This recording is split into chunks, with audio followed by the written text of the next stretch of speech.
एक समय फाल्गुन मास के शुक्ल पक्ष की आमल की एकादशी आई।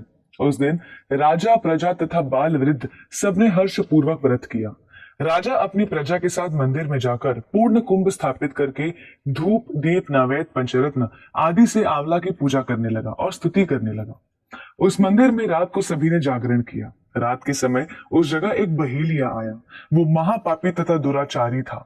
अपने कुटुंब का पालन वो जीव हिंसा करके करता था। वो भूख प्यास से अत्यंत व्याकुल था। कुछ भोजन पाने की इच्छा से वो मंदिर के एक कोने में बैठ गया। उस जगह बैठकर वो भगवान विष्णु की कथा तथा एकादशी महात्म्य सुनने लगा। इस प्रकार उस बहेलिये ने सारी रात अन्य लोगों के साथ जागरण कर व्यतीत की। प्रातःकाल सभी लोग अपने अपने निवास पर चले गए। इसी प्रकार वो बहेलिया भी अपने घर चला गया और वहां जाकर उसने भोजन किया। कुछ समय बीतने के पश्चात उस बहेलिये की मृत्यु हो गई। उसने जीव हिंसा की थी। इस कारण हालांकि वो घोर नरक का भागी था, परंतु उस दिन आमल की एकादशी का व्रत तथा जागरण के प्रभाव से उसने राजा विदुरथ के यहाँ जन्म लिया। उसका नाम वसुरथ रखा गया। बड़ा होने पर वो चतुरंगिनी सेना सहित तथा धन धान्य से युक्त होकर 10 सहस्त्र ग्रामों का संचालन करने लगा। वो अत्यंत धार्मिक, सत्यवादी, कर्मवीर और विष्णु भक्त हुआ। वो प्रजा का समान भाव से पालन करता था। दान देना उसका नित्य का कर्म था। एक बार राजा वसुरथ शिकार करने के लिए गए। देवयोग से वन में वो रास्ता भटक गए और दिशा का ज्ञान न होने के कारण उसी वन में एक वृक्ष के नीचे सो गए। कुछ समय पश्चात पहाड़ी डाकू आए और राजा को अकेला देखकर मारो मारो चिल्लाते हुए राजा वसुरथ की ओर दौड़े।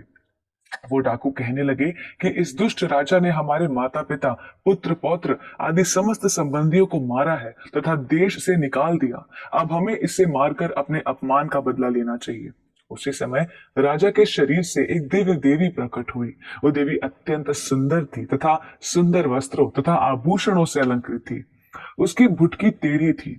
उसकी आंखों से क्रोध की भीषण लपटें निकल रही थी। उस समय वो काल के समान प्रतीत हो रही थी। उसने देखते ही देखते उन सभी डाकुओं का समूल नाश कर दिया। नींद से जागने पर राजा ने वहां अनेक डाकुओं को मृत देखा। वो सोचने लगा, इसे किसने मारा? इस वन में कौन मेरे हितैषी रहता है?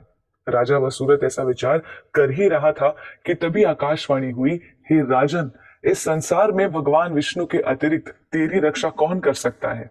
इस आकाशवाणी को सुनकर राजा ने भगवान विष्णु को स्मरण कर उन्हें प्रणाम किया। फिर अपने नगर को वापस आ गया और सुख पूर्वक राज्य करने लगा और अंत में वैकुंठ धाम को गया।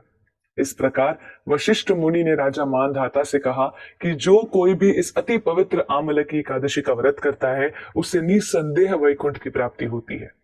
आमल की एकादशी व्रत के पहले दिन व्रती को दशमी की रात्रि में एकादशी व्रत के साथ भगवान विष्णु का ध्यान करते हुए सोना चाहिए। आमल की एकादशी के दिन सुबह स्नान करके भगवान विष्णु की प्रतिमा के समक्ष हाथ में तिल, कुश, मुद्रा और जल लेकर संकल्प करें कि मैं भगवान विष्णु की प्रसन्नता एवं मोक्ष की कामना से आमल की एकादशी का व्रत रखता हूँ। मेरा ये व्रत सफलता पूर्वक पूरा हो, इसके लिए श्री हरि मुझे अपनी शरण में रखें।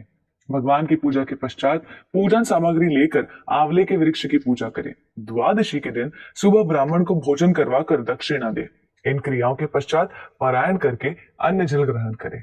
इस प्रकार भक्ति रूपी लता को सींचने में अत्यंत सहायक इस एकादशी व्रत को अत्यंत श्रद्धा पूर्वक रखें। अधिक से अधिक भगवान नाम का जप व कीर्तन करे, भक्तों का संग करे, वैष्णवों की सेवा करे।